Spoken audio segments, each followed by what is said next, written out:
Good evening, everyone, and thank you so much for waiting. Michael's just trying to connect with our speaker. Yeah, and he's in the process of trying to get in. So I'll just keep my phone nearby in case he's having trouble, but it should be underway very shortly.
Welcome, Chief Mowat.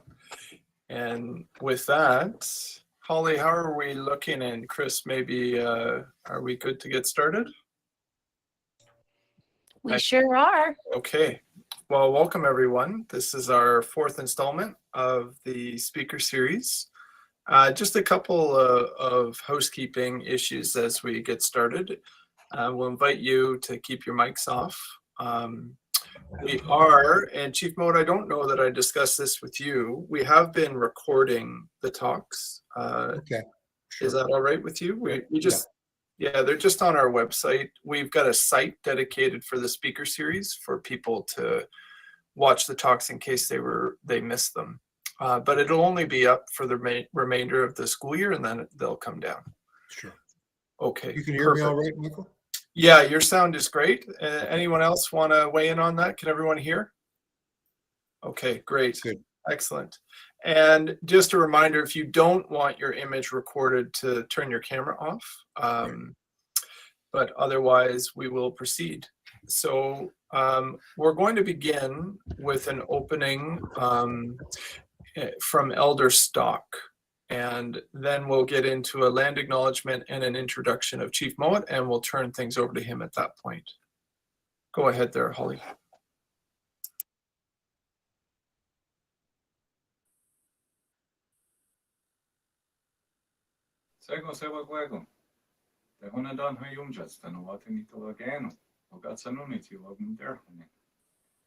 Hello everyone, my name is Tehona Danha.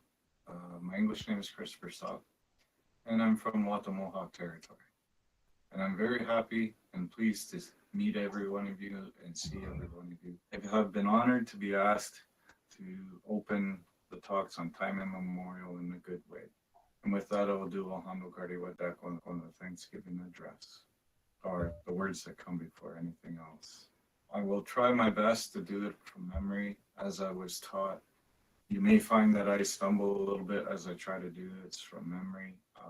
My memory and recall has been affected by my cancer treatments, and I have just received the good news that I am 3 years cancer-free. So with that, I will begin. Kanjokwa se wada hon sios kat nikari we sa ongwe so. Nikari da sito e numerado me songwe adiso. Ne wahi agwego roso anyo tina hoda. Beoto wanere ne ti wantade. Ano neona te eti numerado ne ongwe so. Te eti numerado ne eti nista hantio wantade. Te eti numerado ne Kana karonya de tinumerado ne katsunso. De tinumerado ne oterdason. De tinumerado ne uzinumason. De tinumerado ne ondeson. De tinumerado ne gafison. De tinumerado ne jumhekon. Ne karine honeste osaheda danone ono unsara. De tinumerado ne condirio. De tinumerado ne otita angoa. De tinumerado ne garunta son dano overde son. De tinumerado ne gairi ne kawarage. Ne karine otarage. Nago anjegene dana enego. De tinumerado ne radioeras. Kana tagodoro ayetiwana runke. De tinumerado ne yoki sota asantanka karakwa. Te ago swategum. Niwa suntas. Tasito enumerado ne songwazia jokanaka karakwa. Te ho swategum. Te tinumerado ne zi ojisto quarono. Taho di swategum tiniwa suntas. Tanone ona. Tasito enumerado ne songwayadiso. Ona toni ore. Wakatari wat kwene. Toga teno songene kwaha. Isegene e. Se waguadago dano ae se wadera shriyohage dano skano. Tokari no yoto nangwane gordo. Tonyo wanebe. And now. And now that we've opened up the discussion about time immemorial, how I understand what time immemorial means is as far as we can remember, as far back as we can go in memory as human beings. That's what time immemorial means to me. Even though some of our stories might start out by saying, since time immemorial, or when the earth was very young. Time is a cycle, and it's circular in nature. It's not linear in my view. There's no beginning, no ending. It doesn't start at zero and go on and have a finish date. It's a huge expanse. It's continuous. And that's how I see and know and understand time immemorial.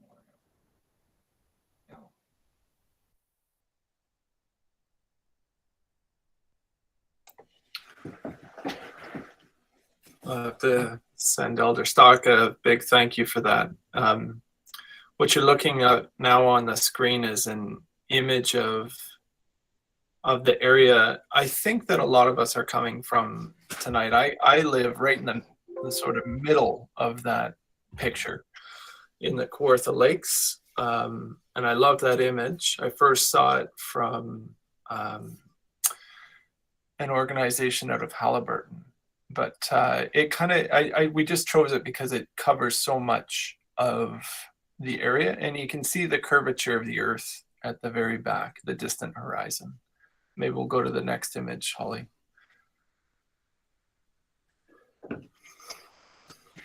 And this one comes from nativeland.ca, which is an amazing tool to look at languages, treaties, and cultures, or communities and nations. And this image, we've selected all three over the same area, sort of the Kawartha Highlands, down to Peterborough and up through Halliburton into Algonquin Park. But you can see sort of the fluidity of the borders, how everything seems to overlap. And I just want you to hold that in mind as we go to our next image. That would be how things would have looked pre-contact. And then this is an overhead view from Google Maps. So the first was Google Earth, this is Google Maps. And again, I chose where I live. I'm right on the shores of Chemong Lake, but when you zoom in, you can kind of see how everything's been rectangularized through settlement, and what a stark contrast that is to the first image that shows sort of the curvature of the earth, and the second, the fluidity of the borders. And now things are fairly rigid and in straight lines in many ways. And this is when I would normally launch into my acknowledgement. But before I begin that, I keep running into, not running into, I have not hit any turtles, but I keep seeing turtles. And this past week, I've seen 3 really big snapping turtles crawling and digging and laying eggs and then moving back slowly. And as you know, I must be pretty thick-skulled because I'm just starting to get the message that these turtles have been doing this for such a long time.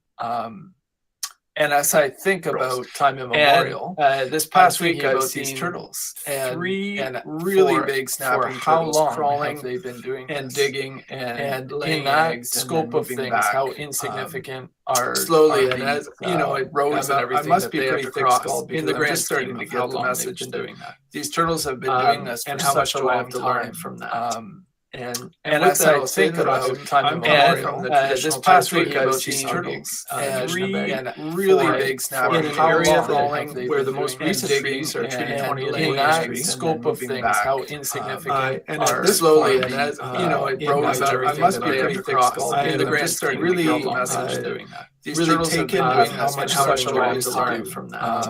And that's one of the first conversations I ever had this past week. I was just chief around treaties, really big, and I don't know how long where the most recent treaties are getting scope of things, how insignificant are slowly. And I talked to him about everything across the grand start really message. We're all really taken doing how much he helped me see that with a little more clarity. And that's one of the first conversations I ever had this past week. I was just chief around really big, and I don't know how long where the most recent treaties are quite getting ready for things, how insignificant. And with that slowly, and when he talked to him about everything across the grand start really message. So really taken how much he helped me see that with a little more clarity. And that's one of the first conversations I ever had this past week. I was just saying around trees really big, and I don't know how long where the most recent treaties are quite research things, how insignificant. And with that slowly, and when he talked to him about phrases and really message. So really taken how much he helped me see that with a little more clarity. And that's one of the first conversations I ever had this past week. I was just saying around trees passionately, and I don't know how long where the most recent treaties are military research things, how insignificant. And with that slowly, and when he talked to him about phrases and really required knowledge, so really taken how much he helped me see that with a little more clarity. And that's one of the first conversations I ever had this past week. I was just saying around trees passionately, and I don't know how long where the most recent treaties also quite research things, and with that slowly, and when he talked to him about phrases and really required knowledge, so really taken how much he helped me see that with a little more clarity. And that's one of the first conversations I ever had this past week. I was just saying around trees passionately, and I don't know how long where the most recent treaties also quite research things, and with that slowly, and when he talked to him about phrases and really required knowledge, so really taken how much he helped me see that with a little more clarity. And that's one of the first conversations I ever had this past week. I was just saying around trees passionately, and I don't know how long where the most recent treaties also quite research things, and with that slowly, and when he talked to him about phrases and really required knowledge, so really taken how much he helped me see that with a little more clarity. And that's one of the first conversations I ever had this past week. I was just saying around trees passionately, and I don't know how long where the most recent treaties also quite research things, and with that slowly, and when he talked to him about phrases and really required knowledge, so really taken how much he helped me see that with a little more clarity. And that's one of the first conversations I ever had this past week. I was just saying around trees passionately, and I don't know how long where the most recent treaties also quite research things, and with that slowly, and when he talked to him about phrases and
So there's, and you know, the whole division of poverty and middle class and upper class, and it's just terrible. It's a terrible dogfight out there in the urban area. But when you step back and you are able to feel and be a part of a site like this, it really is humbling. And all of humanity needs to remember that there are places that are much more important than us, and places that are much more important than our urban objectives and or our developmental objectives. You know, I can't help but not say this about those kind of things.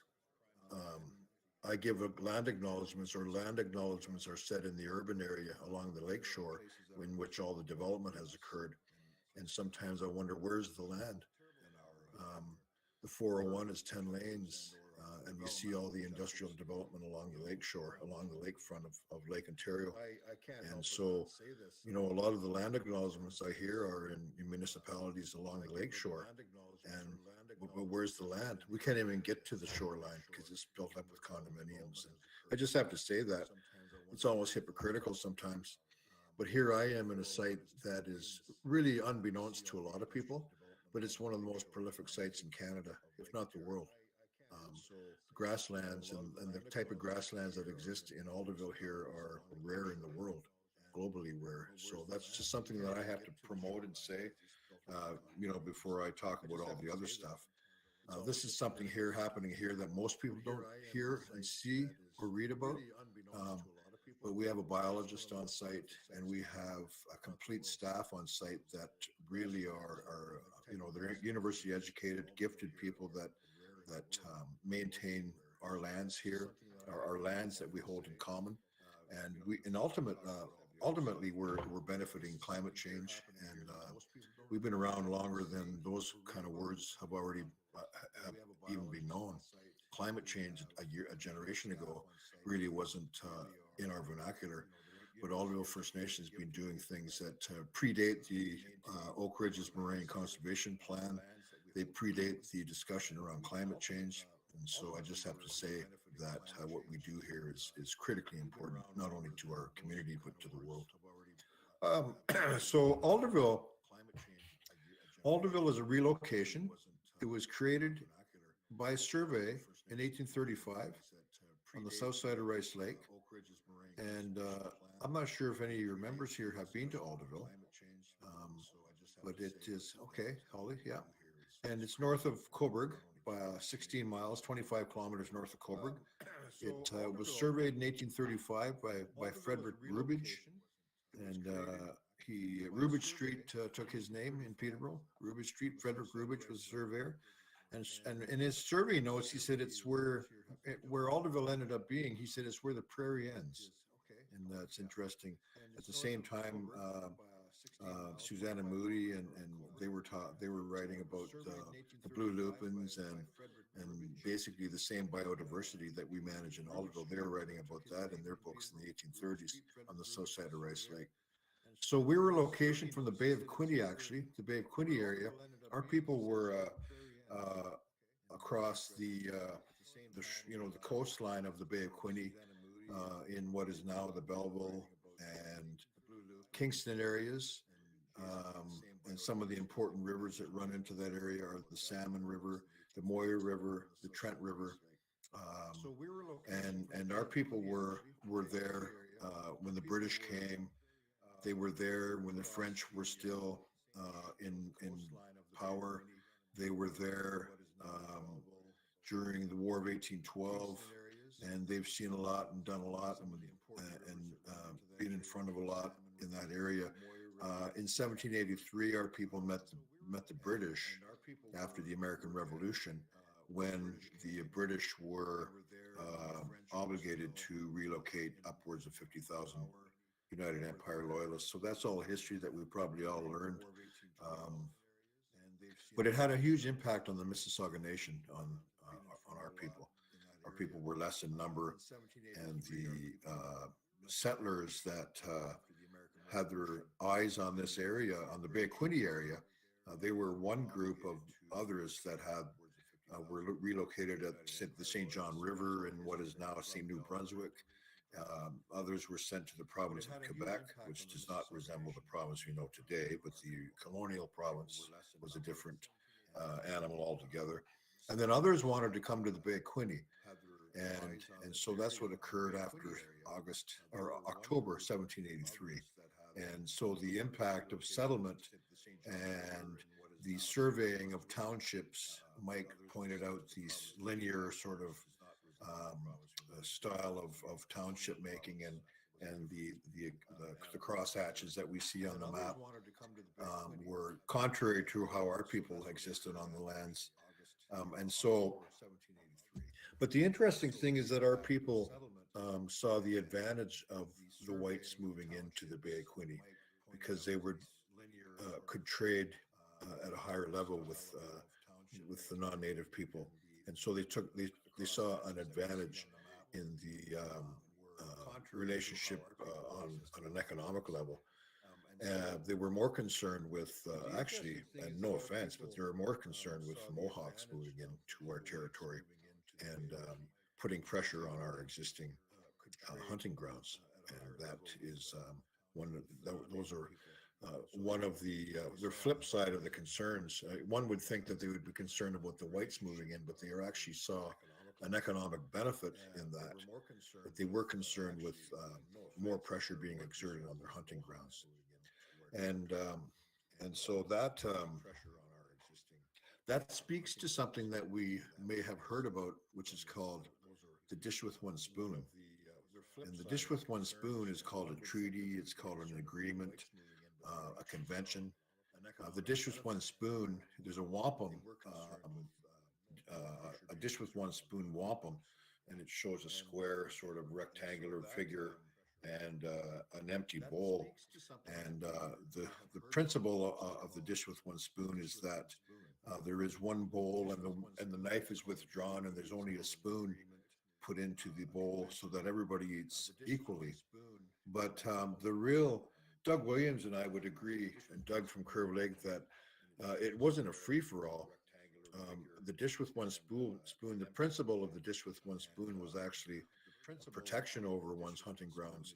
And it wasn't a free-for-all where anybody could just come in and hunt and take game. It was actually a practice whereby an invited band or an invited group would come in as an invited guest of the First Nation who held possession over the lands, and they would be allowed to harvest there. That's how Doug and I from the Mississauga Nation would view the dish with one spoon. Some of these old agreements get a little contorted over time, so I'm not afraid to speak to that at all. It's we have to consider the time that some of these agreements came down. They were one of scarcity. They were one of warfare. We have to jump out of our own skin and our own mind and try to get into the context 300 and 400 years ago. That's quite a task to do, but one has to consider the scarcity. One has to consider the elements. One has to consider all of these factors that went into living and dying on the land 400 years ago. It wasn't a group hug. I'm sure it wasn't. I'm sure there were good times and I'm sure there were bad times. So that's the reality, in my view, of the use of the land and the occupation over the land.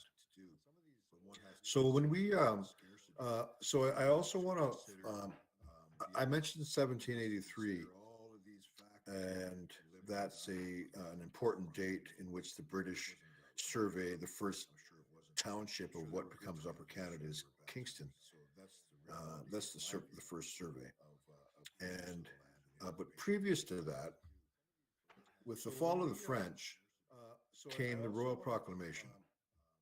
And the Royal Proclamation, again, I can remember learning about the Royal Proclamation in public school and not really getting my head around the effect of that, but I remember it in public school.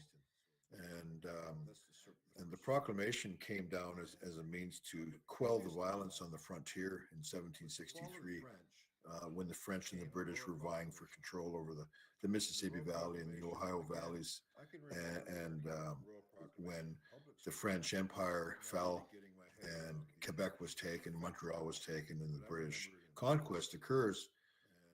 There was a Royal Proclamation that came down, and one of the urgencies at that time was born in the mind and the fierceness of a man called Pontiac, who rose up in a battle against the British forts. He sieged a number of British forts at that time, 1763, around that time. And the whole intent was to remind the British that you may have defeated the French, but you didn't defeat us. And so that is a message that was struck loud and clear in the hearts and minds of the British at that time, was what Pontiac was able to do. And so the October 7th, 1763 Royal Proclamation is a means to quell the violence on the frontier. It gives It creates 3 new provinces. It creates East Florida, West Florida, and the province of Quebec. And then, of course, the 13 colonies were already existing between Quebec and Florida. They already existed on east of the Tennessee rivers and the Eastern American seaboard. And so the 3 new provinces are established in a way that there's a governor that will control. And so the Royal Proclamation lays out how the administration of these new provinces will occur. It also, most importantly, it says that the Indigenous, the Aboriginal people, the Indians, will retain a large portion of Eastern North America as an Indian reserve. And this is where it's a British creation, is the principle of Aboriginal rights. Legally, Aboriginal rights are now vested in this huge Indian reserve in Eastern North America. And in order to acquire these lands for settlement, we need treaties. And because of the fraudulent way in which treaties were done pre-1763 in the American colonies, after 1763, the treaty process can only involve the king. Only the king can take up Indian lands. And so the Royal Proclamation and the future plan for the management of Indian affairs in 1764, it said, it drilled down and it established how the treaty process would occur. There had to be a surveyor on site. There had to be to both parties, an agent of the Crown, the Aboriginal people affected. There had to be demarcated boundaries that would be established by the survey, et cetera, et cetera. There had to be terms and conditions in the treaty. And so it's the treaty process, the modern treaty process, that is born out of the Royal Proclamation and the future plan for the management of Indian affairs in North America in 1764. And I'm going to put up an image now, if I can find it. Hopefully I can. And you'll have to tell me how to share this. Now, I'm not really sure how to share. No problem, Chief Mowat. So in the bottom, there should be a hand, and next to it, there should be a rectangular box with an up arrow. Okay. Oh, If you yeah. click- Okay. Got If you it. click the rectangular box with the up arrow, Okay. it should give you an option to share a tab. And you'll have to tell share a tab. Okay. Yeah. I'm not really sure how to share. Okay. No problem. And then you should be able to select the one you're hoping for us to see. There should be a hand, Oh, and it's not there. Be a rectangular box. So do I have to pull it up first? Okay. Oh, If you yeah. click- Okay. Do you? Yes. Got it. You have it up. Yes. You will need to pull it up first, and then it will. Okay. Once it's open on your computer, and then it will allow you to. Okay. Now I'll try that. See if I can try that. Share. No problem. And then you should be able to Tab. select the one. Oh, it's still not there. Is it a web page that you want to share or It's something? actually a PowerPoint slide. I have to pull it up first. You want to share your screen then instead of a tab. Tab is only good for web browsers. Okay. Okay. Share my entire screen. Uh-huh. Okay. And now I'm just seeing the. You should see a picture of your screen. Okay, I do. Click that and the share button should turn blue. Okay, got it. Then hit share and it'll work. Oh, cool. You want to There share you go. your screen then instead of a tab. Tab is only good for web Can you see browsers. that? Okay. Okay. Share my entire. We can. Uh-huh. Okay. Okay. Can you still see it? And now I'm just seeing the. We can. You should see a Okay. picture Wow, of what a your weird screen. platform. Okay. Oh. Click that. No, I we can- can't. Share button should I turn spoke blue. too soon. It switched back to us. Then hit share. So I think and while it'll you're presenting, you'll have to look at your There you go. slide for just a Okay. moment. and Can you come see back. that? Yeah, I we can see it. Okay. So We can. okay. This may seem like dusty old boring history, but We I can. live it every day.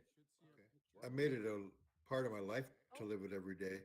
But in the job as chief, you have to live it every day. And you have to understand it every day. It's very, very important. This wampum belt, this is a replication of the 1764 Great Belt of the Covenant Chain. And when I talked about the future management for the plan of Indian affairs in North America in 1764, that was a 42-point plan that came out of the Royal Proclamation. So the Royal Proclamation was up here, and it said the treaties, basically paraphrasing, but that treaties will, whenever the land is required, a treaty will be negotiated, etc. But the plan that the future plan of 1764, it drilled down even further and it explained how that treaty process would work. And so in 1764 as well, there was a great conference at Niagara, which very few people know about because it was never taught in our schools. And it was called the Niagara Conference, and it happened in July of 1764. And for those who have been to Niagara Falls, and I'm sure all of you have been, you can pull up a map and you can find out where the Horseshoe Falls were in 1764.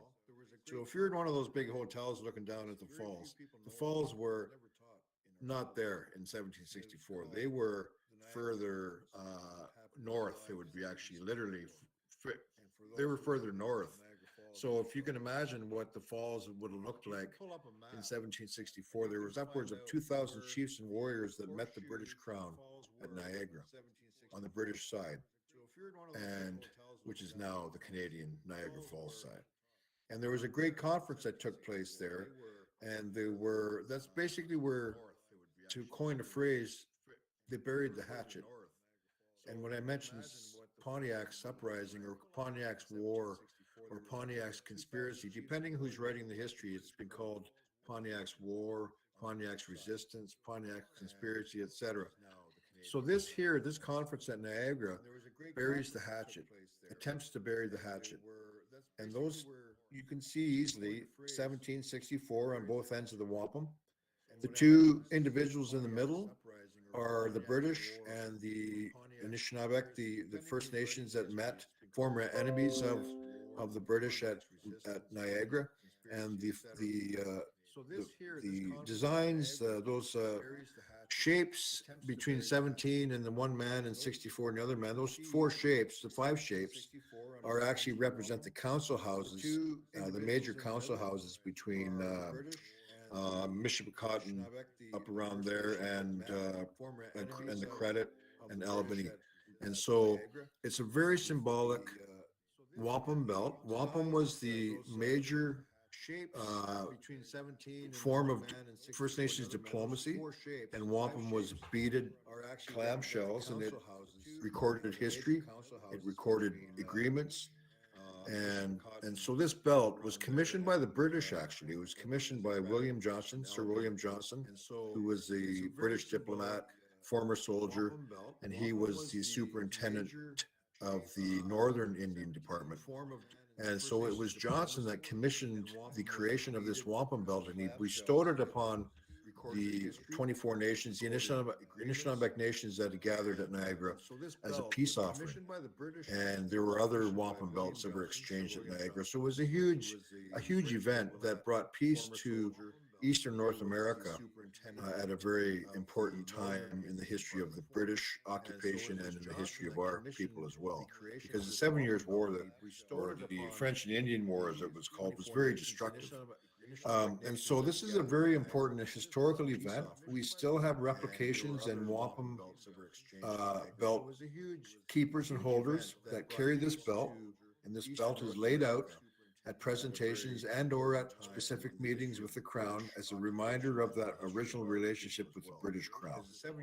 And so it's called the Great Belt of the Covenant Chain, and it's a very important peacemaking part of Eastern North American history. So I'm going to shut down that.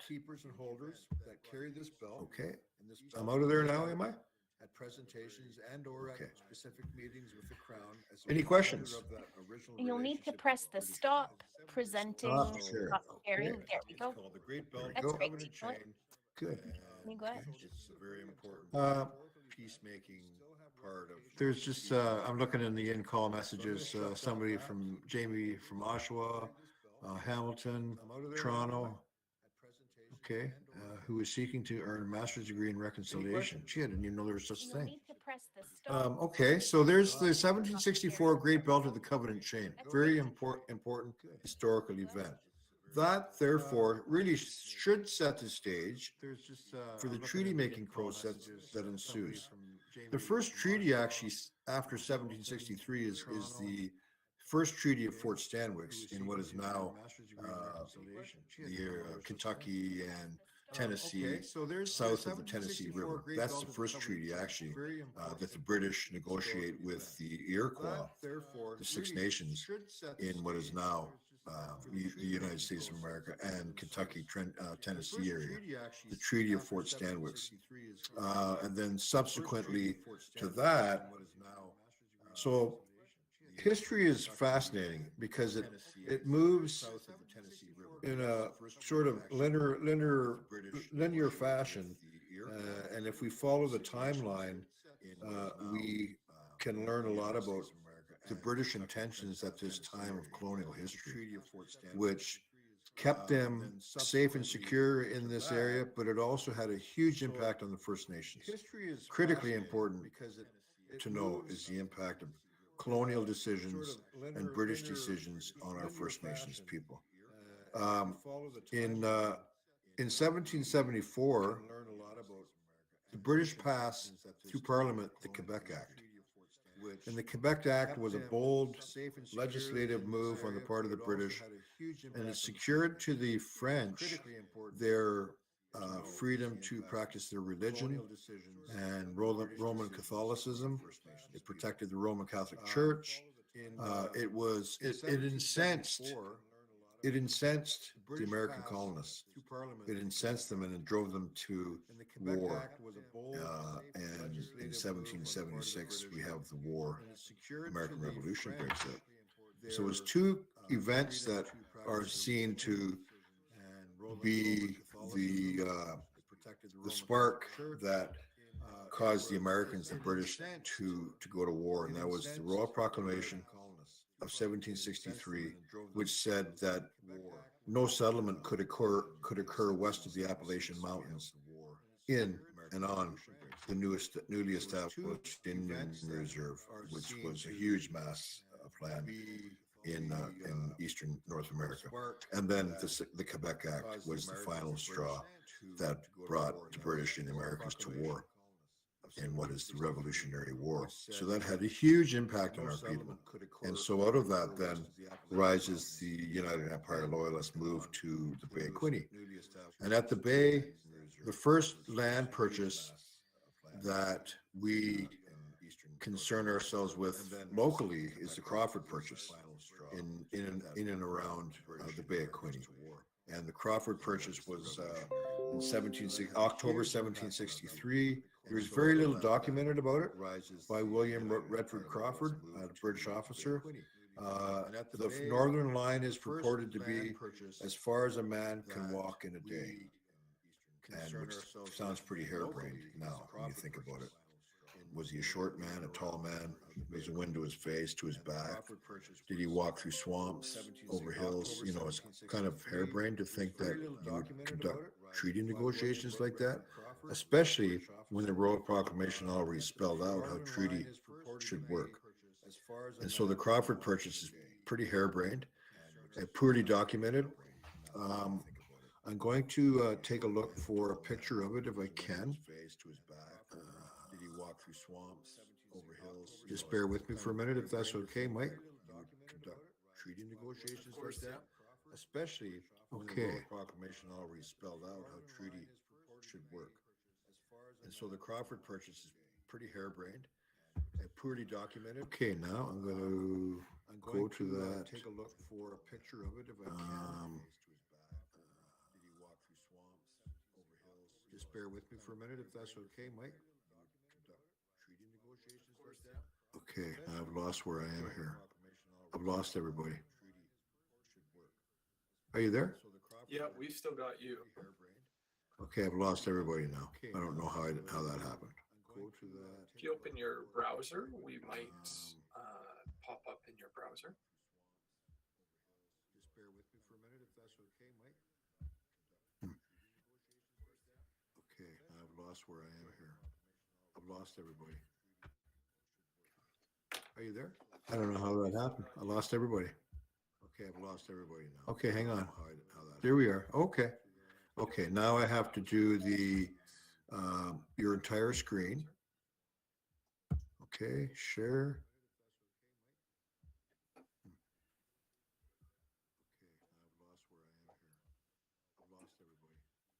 And then if you present, Are you there? I don't know how that happened. I lost everybody.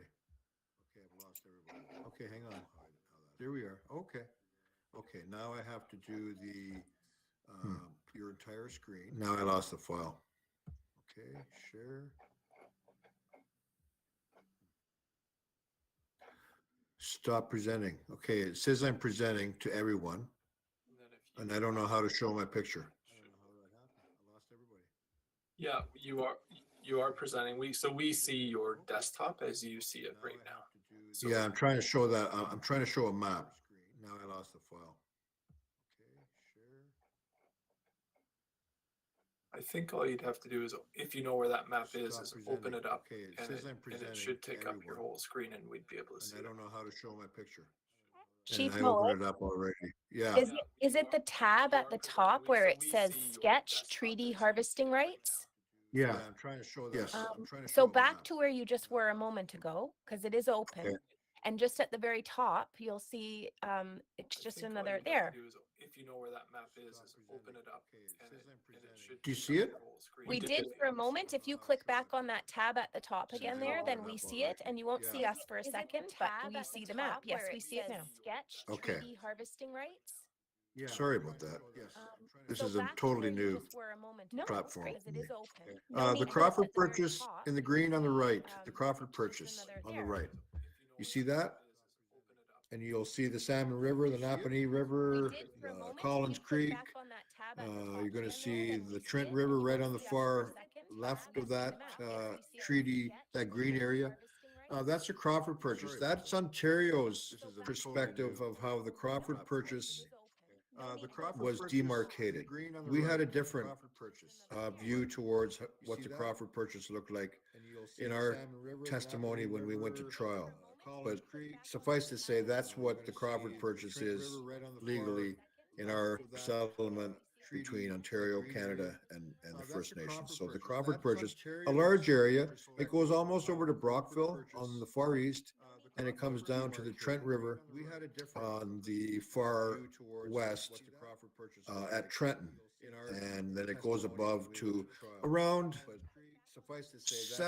number 7 highway, thereabouts. But it really doesn't, when you think about how far a man could walk in a day, it's ridiculous to assume that that's what came out of that term of the treaty. It's kind of ridiculous. So Crawford purchased 1783. And then we move through the 1780s and we move left on this map and we see the gunshot treaty area. And if I move this map up, please let me know if you can see that I'm moving it up. Ridiculous to assume that that's what came out of that. we sure can. Okay, so you'll see the gunshot treaty area. That's 1788. And then left of that, the gunshot treaty in purple, 1788. And then left of that is a big white space. That is the Toronto Purchase area, right over to around Etobicoke, up to that Holland River line, and then down is the Toronto Purchase of 1787. That was with the Mississauga of the credit. So those three treaties along the Lake Ontario frontier, they are designed in such a way and at such a time to allow the British an unbroken line of settlement along the Lake Ontario frontier. And so that would be the objective of the British, was to acquire all of the lakefront around the lake to the west end, right to Niagara. And when I raise this map, just one more spot. Yeah, okay, so Niagara's not on there. So that's the intent of the British in the 1780s, is to acquire the lands for settlement along the Lake Ontario frontier. By 1788, there are upwards of 17,000 settlers that have moved into this area. And in 1791, Upper Canada is created.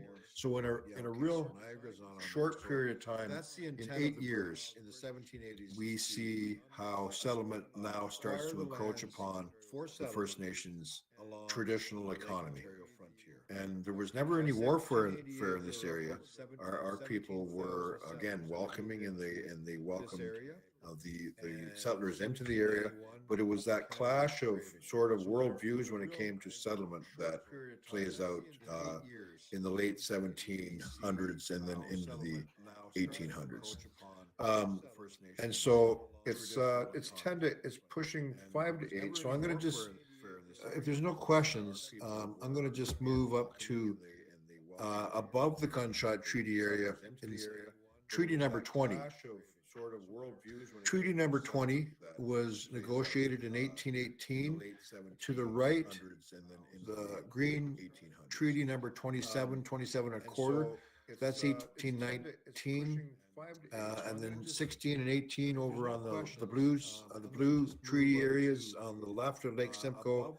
Number 18 is around 1818 as well. So after the War of 1812, that saw a lot of destruction in this area, and it saw increased impact on the First Nations. The war was declared sort of status quo, and so the British and the Americans, they sort of went to war for nothing, it would seem. And what came out of the War of 1812 was that the borderlands were closed, and so our sort of Western Confederacy with the American bands was sealed off, and so the impact on First Nations was profound. And so treaty number 20 becomes an important treaty. 1818, November 1818, and the words of one of the chiefs, Buckaquet, was captured in the minutes of that treaty. It was negotiated at what is presumed to be Port Hope, and which is an important thing to consider, that the treaty wasn't negotiated within treaty number 20 lands. It was negotiated south on the lake at Port Hope. And Buckaquet, he talked of, you can feel the despair, you can hear the despair in his words and his concern for his people. And, you know, the harshness of settlement was now playing out amongst our people.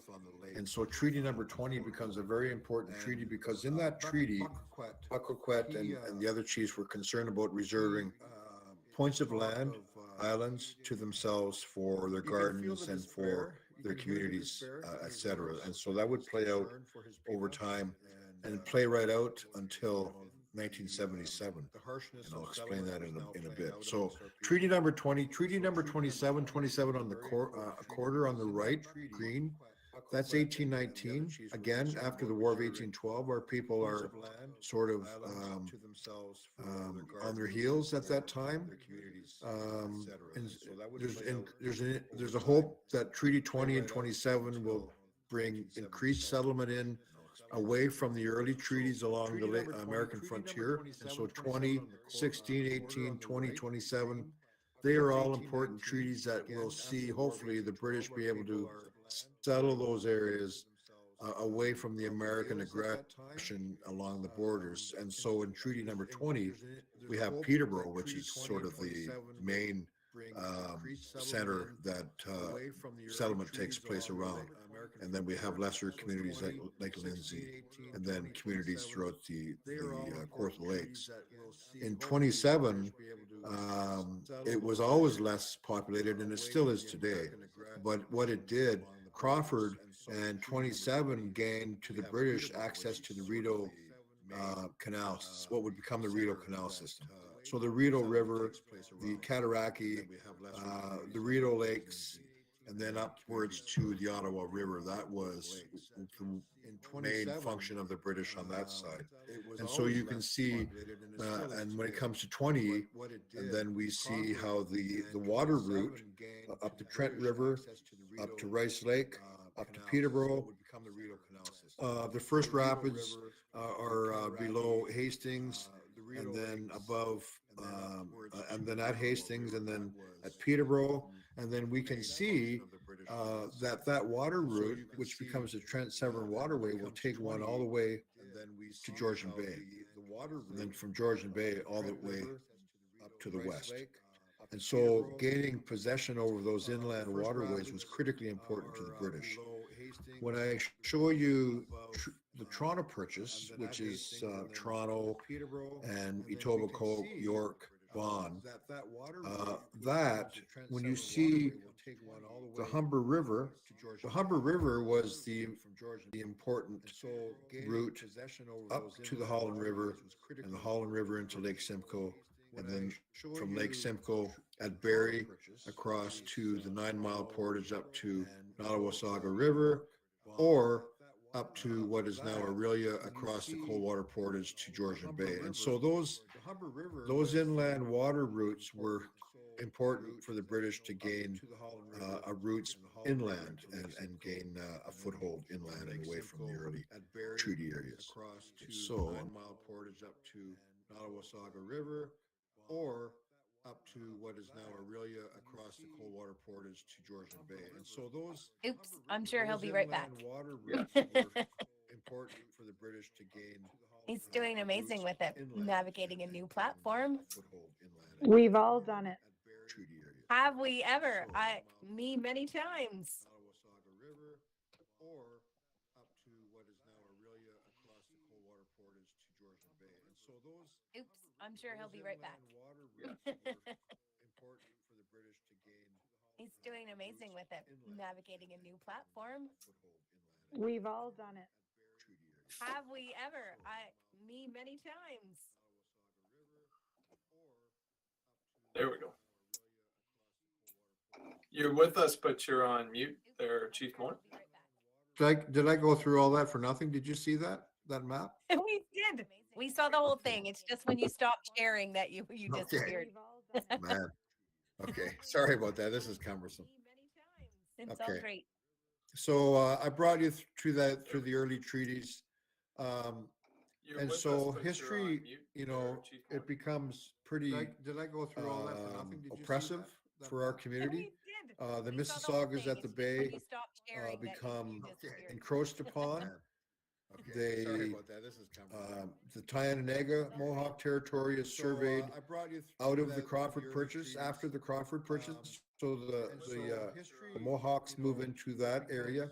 pretty, And then in the 1820s, now the British now are seeing that, well, we don't need the Mississaugas anymore as military allies. They're not important anymore militarily. We've secured ourselves. They're pretty well sure by the late 1820s into the 1830s that there's not going to be any more American aggression. And so now our people are seen as not important militarily. In the 1820s, they meet the Methodists, and then they settle on a tiny island in Belleville, off of Belleville, in the Bay of Quinte called Grape Island. And so for about 10 years, they undergo training under the Methodist Church. Firstly, it's the American Methodists that move into the area, and the Episcopal Methodists. William Case is one of the original movers and shakers, and then the Wesleyans become involved with our people. And so it is in 1833 that John Sunday and Henry P. Chase, as a young 15-year-old, come up to Rice Lake seeking new land to move Alderville, or to move to Alderville, to move the people out of the Bay of Quinte to the new reserve, what becomes Alderville. And so it's a sad chapter of our history, is that our people are now dislocated from the Bay of Quinte. And then over the ensuing years, they continue to grieve to the government about lands that our people still believe we hold in the Bay of Quinte. And so it becomes an issue of dispossession. It becomes one of encroachment.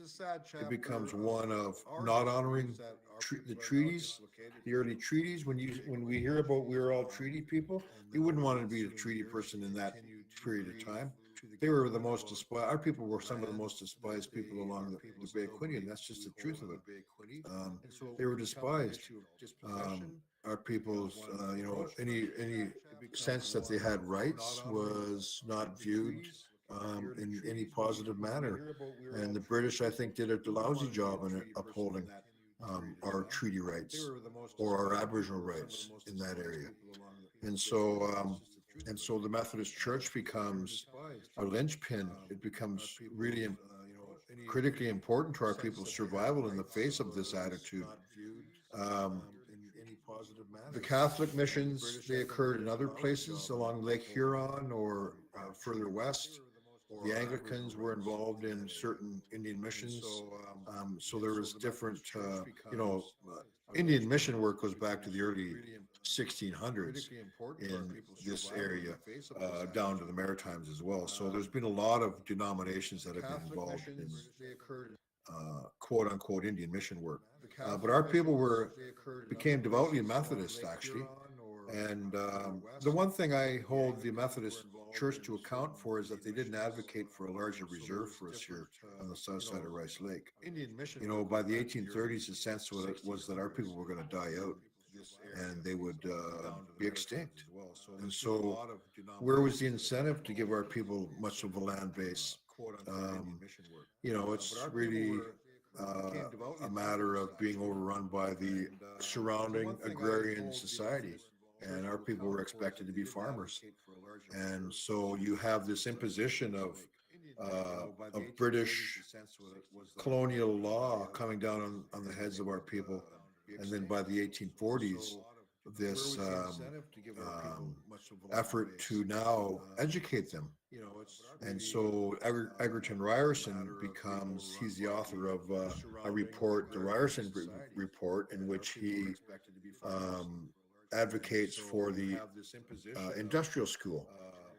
And the industrial school would be built on religious zeal and agricultural training. And that's where the division of labor occurs. So where girls are now taught to become quote unquote domestic servants and kept in the house. And the men, the boys are out in the fields. They're part of the labor pool. And then they're also at school. They learn agriculture and running a farm. John Sunday said in 1849, when the school was first built, his hope would be that our people wouldn't be cheated by the white man. That was his hope. Is that our people would be educated and brought to a level of education to the point where they'd learn how to read, learn how to write, learn mathematics, learn how to run a farm and not be cheated. But the school pre-Confederation, it only lasted 12 years. The physical structure lasted, of course, but the industrial school plan, it failed at Alderville. And so then our kids just become a part of what is really known as a provincial plan, for lack of a better word. The school at Alderville eventually becomes known as a federal Indian day school. And so again, for another 100 years, it only lasted 12 years. Economic depression, physical structure, nothing happening at the First Nation level. The veto power rests with the Indian agent. And so really nothing happens, too much at all. But there's some very important highlights throughout the 20th century. One of which is, and I'm proud to say, my great-grandfather, who went on from Alderville to race in the 1908 Olympic Marathon, along with Tom Longboat. They were the two Canadian Indigenous runners who participated on the Canadian Olympic team. And my great-grandfather was immortalized in some of the photographs that were taken at London that day on July 24th, 1908, placed 6th for Canada. So he's the reason I became interested in history. But him and Tom Longboat were pioneers as far as Indigenous athletes in the early Canadian amateur sport. They were competitors at a time when Jack Johnson was the first black heavyweight champion, and so the racism was as thick as thieves. was a heavy duty time for men of color to participate in either amateur or professional sport. And then we have the world wars, the two world wars of the 20th century, the First World War. And if you've been to Alderville, you'll know and you'll have seen the White War Monument in the heart of our community. It was built in 1927. It was the technical advice was provided by Alf McKeel out of Coburg, or pardon me, out of Campbellford. And our boys, they provided the labor, and the women provided the meals. And within about a month and a half, that beautiful monument was unveiled on September 25th, 1927. Commemorates the 9 men who died in the First World War and who were lost in the First World War, and the enlistees.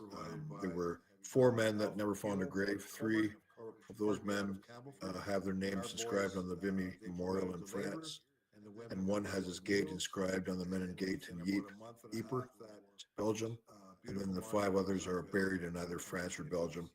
And then in the Second World War, there were probably 65 plus soldiers that enlisted, and including 1 woman that I know of, and 2 soldiers died in that conflict, Wilburn Chubb and Arthur Beaver.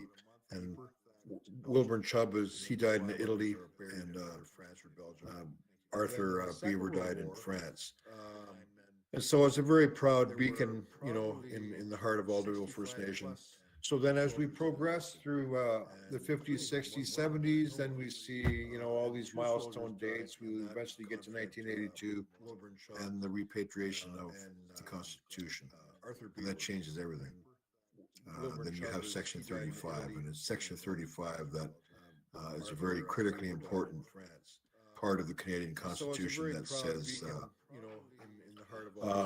all treaty and Aboriginal rights are hereby affirmed. So that's a critically important part of our governance, and it's a part of our critically important part of our treaty history and our advocation and protection of our Aboriginal rights. So since that time, we have seen increased development at Alderville First Nation.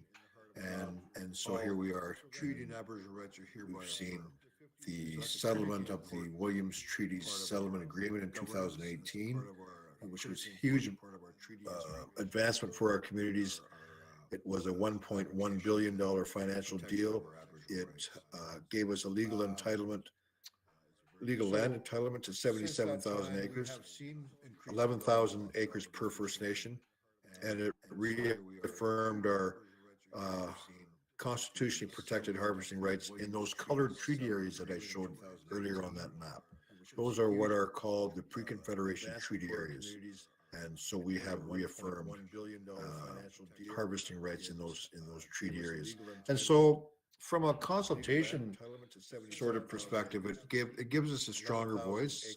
I'm going to say that the Williams Treaty Settlement Agreement gives us a stronger voice over those pre-Confederation treaty areas. And, it was a long time coming. It took 26 years for that case to wind its way through the courts. And so, there were elders that came and went in that time. But here we are. We're dealing with the effect of that. At Alderville, I can say there's a hugely strong economic development pulse happening in the community. But here's the critical issue that I want you to know about, and it's 11 after 8. How long do I have, Mike? We'll go till 8:30. So okay. Here's the important piece to all of this. We see the Royal Proclamation. I should have spent a little bit of time, and I'll just go back to that. After the school failed, you have Confederation. 1867 Confederation. Most of it was written by John A. Macdonald. He included Section 9124 of the Constitution Act, British North America Act, here's the important piece to all of this. The federal parliament basically has authority over Indians and lands reserved for the Indians. Critically important. In 1876, the Indian Act is put on the books in Parliament. It was a Liberal government that stick-handled that through Parliament, by the way. 1876, the first edition of the Indian Act. The Indian Act and Confederation gives the federal government the authority to now discuss, what are we going to do with these Indians? We got to get them off the land. We got to get the buffalo are dying. We got to do something with these.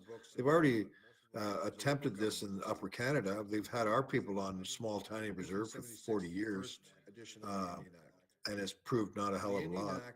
So in the 1870s, now you've got the numbered treaties moving the First Nations people off the lands in the West. You have the Nicholas Davin report that advocates for a residential school process system.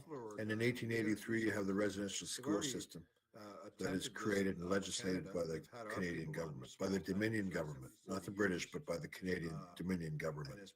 And so we should all know the tragedy that ensues from this period of history onward. And it was highly involved the Catholic Church. It involved the Methodist United Church to a degree, and it involved the Anglicans. And so we just have to go to the TRC, and we can find all the reports online, as you would know. They're all online. In fact, all of the Royal Commission reports are online somewhere, somehow. Ipperwash report, the J.J. Harper shooting out of Winnipeg, Manitoba in the 1980s, and the Royal Commission on Aboriginal People. So it's all there. So we see through history how the government corralled our people, and it implemented its plan to modify them. A behavior modification program, if you will. That's what some of these programs were, and it's a failure. It's a huge failure, because at the end of the day, here we still are advocating for Aboriginal treaty rights that never went away. And so, with the advent of the Indian Act, with the advent of these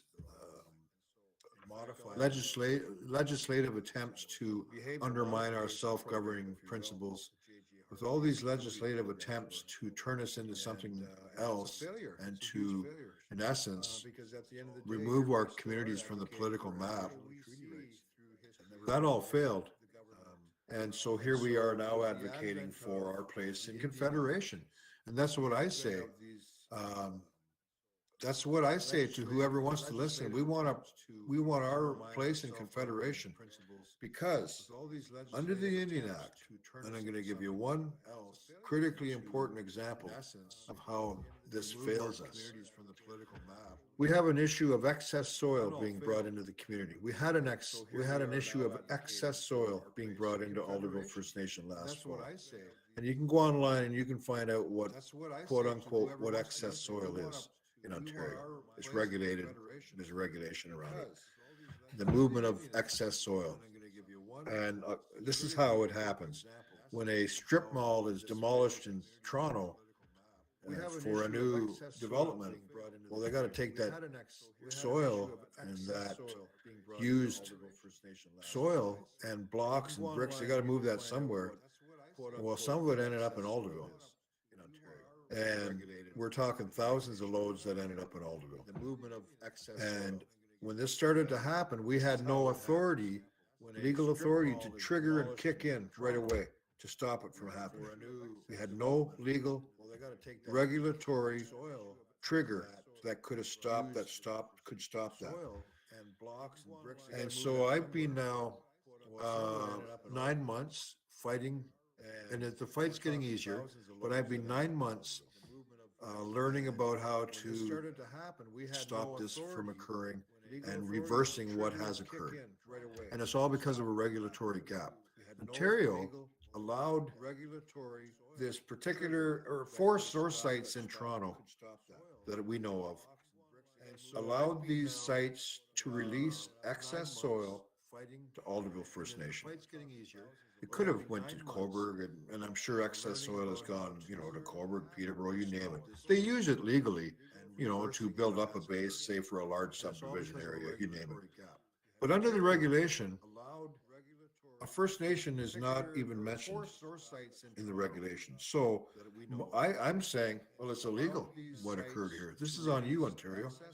You should have some language in your regulation that stops that from occurring in the first place. When you're talking 4,000 loads of tandem loads, now you just try to imagine how much that is. And so that's one example of the regulatory gap that occurs between Alderville, Canada, and Ontario. It has nothing to do with land acknowledgements. Has nothing to do with none of that stuff that everybody's going on about. It has everything to do with something that you know nothing about. And this is the frustration as a chief in Southern Ontario, is that we can be impacted by urban sprawl, by urban development, and Ontario just looks the other way. And so I have been screaming loud enough to the point where I finally got an audience with the Premier of Ontario, because I'm not going to let this go. As long as I'm here, this issue is going to be wrestled back down to the ground, and we're going to have that soil removed from Alderville First Nation. And so that's just one example. Another example, I won't belabor this, but is policing. Policing is not seen as an essential service in First Nations. In Cobourg or Toronto or Peterborough, policing is taken for granted. You have policing. You have to have policing. But in Alderville, well, I'm going to just speak to Alderville. It's not an essential service. And so we have a relationship with the OPP. Sure we do. We have a relationship with the fire department. Sure we do. But it could be better. And having our own police service would allow us to enforce the bylaws that we have created and the bylaws that we will have to create moving forward to keep our community safe, to keep our environment safe. And so that is the day-to-day frustrating part of being a chief, is working within that regulatory gap and trying to fill that gap. So that's where I'm at. I'm going to just speak about the time immemorial piece. If you're familiar with the Black's Law Dictionary, I'm a former law school dropout, and I have the Black's Law Dictionary on my shelf. Take a look at it, and you'll find time immemorial in the Black's Law Dictionary. In legal proceedings, I don't know, probably definitely in the last 25 years, the matter of time immemorial has been raised more and more in legal proceedings. Hi, Kat. So yeah, time immemorial as a legal term, it has been identified, and it is identified in legal proceedings and again in the Black's Law Dictionary. I don't really like to use it because for me it seems kind of redundant. If it means beyond time out of mind, it can be termed to be called time out of mind. Term. It has been identified, and it is identified. And so you're not seeing what I'm seeing, are you? I don't really like to use it because for me it seems kind of redundant. No, we are not. Okay. I'm just going to read you something. Time immemorial means the same as time out of mind, a time before legal history and beyond legal memory. So we're talking the common law. In 1275, by the first statute of Westminster, the time of memory was limited to the reign of King Richard I, beginning July 6, 1189, the date of the king's accession. So that is a legal, that refers to the common law. But beyond that, does it really matter? It doesn't matter to me. And that's 1,000+ years ago. So that's good enough for me. So I don't really use time immemorial.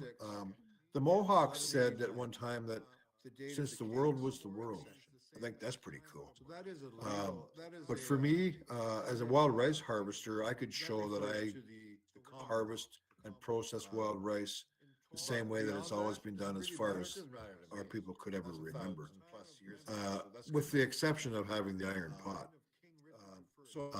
But beyond that, the process and the method is the same for centuries and centuries.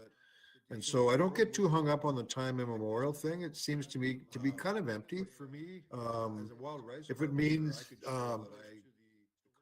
beyond the memory of time, then what does it matter if it's beyond the memory of, or if it means beyond the memory of man, then what use is it to be beyond the memory of man? It's good enough for me that it begins at the memory of man, whatever that is. So I don't think you need to get too hung up on that. I can tell you that our people have been practicing things for centuries and centuries and centuries, which predates colonialism and predates Canada and predates Europeans on this continent. So that's good enough for me.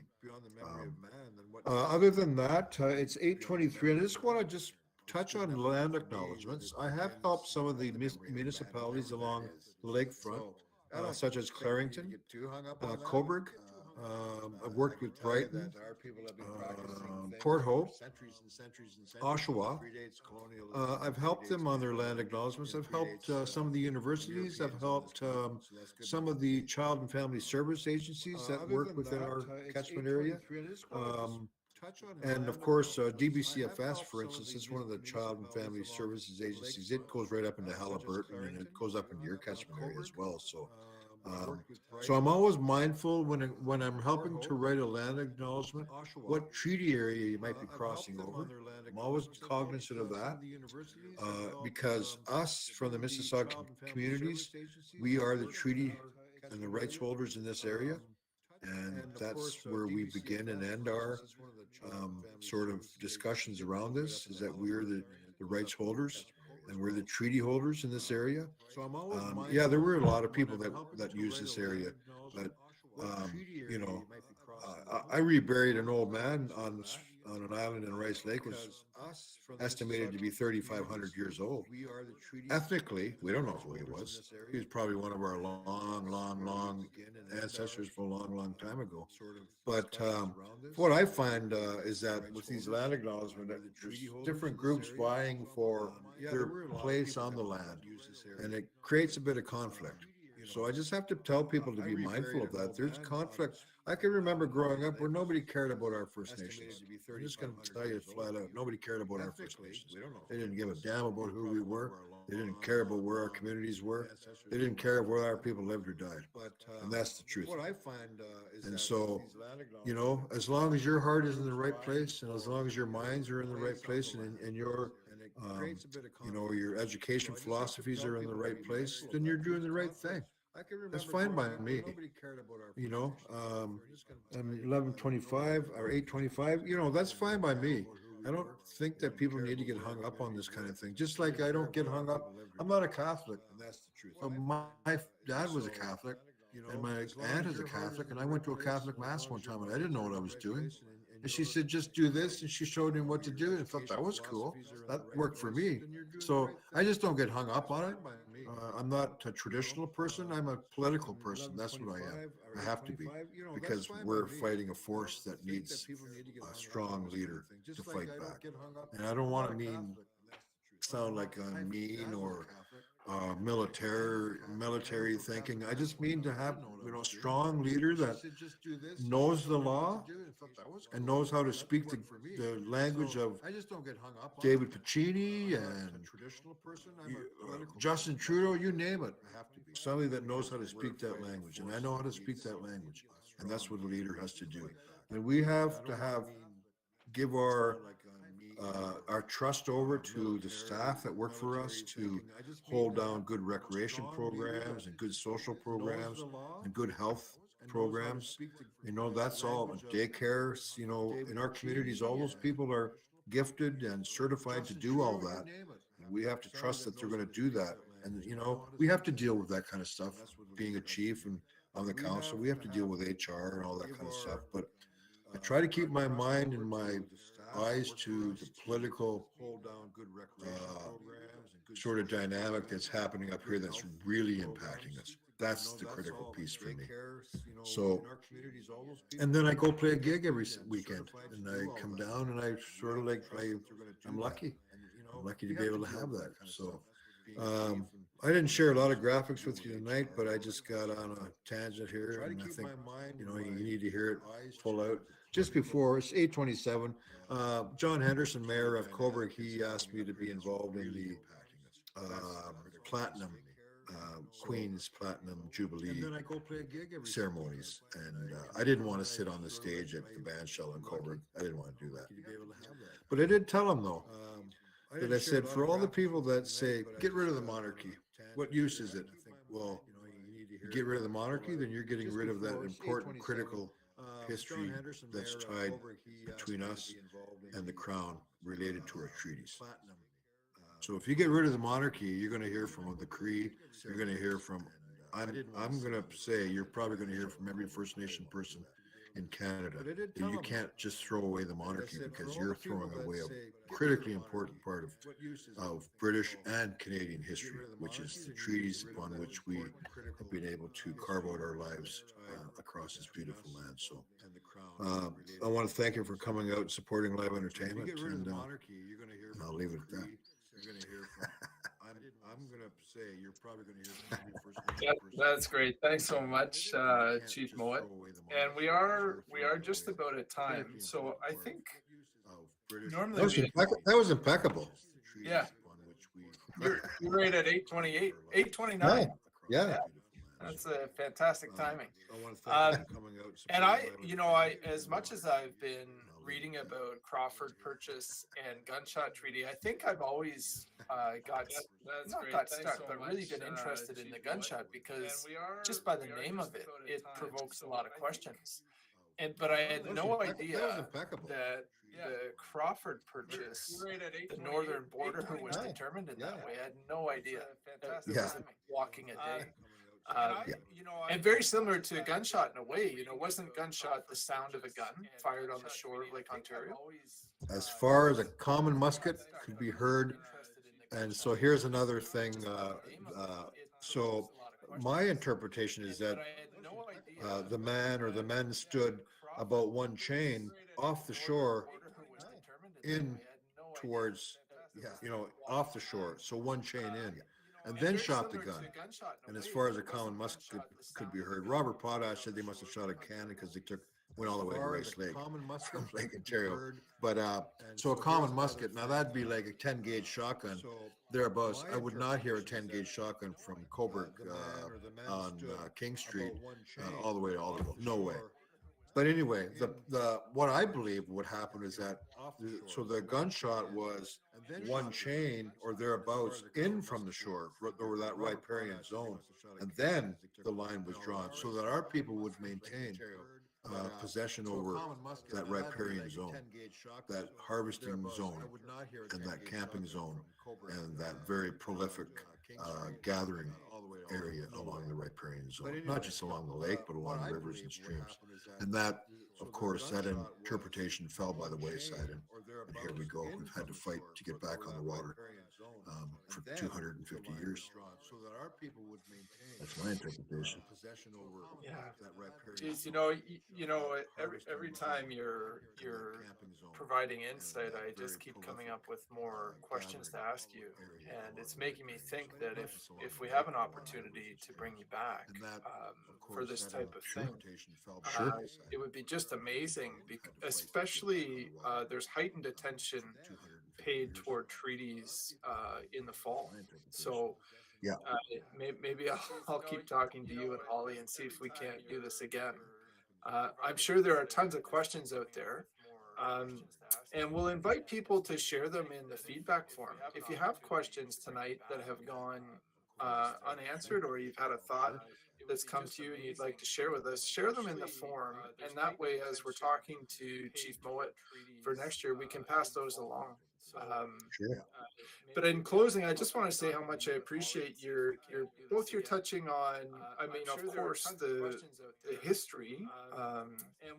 You brought us through like what, 500 years plus in 45 minutes. So it was quite a feat. But also that you were able to bring it back and touch on the theme of time immemorial.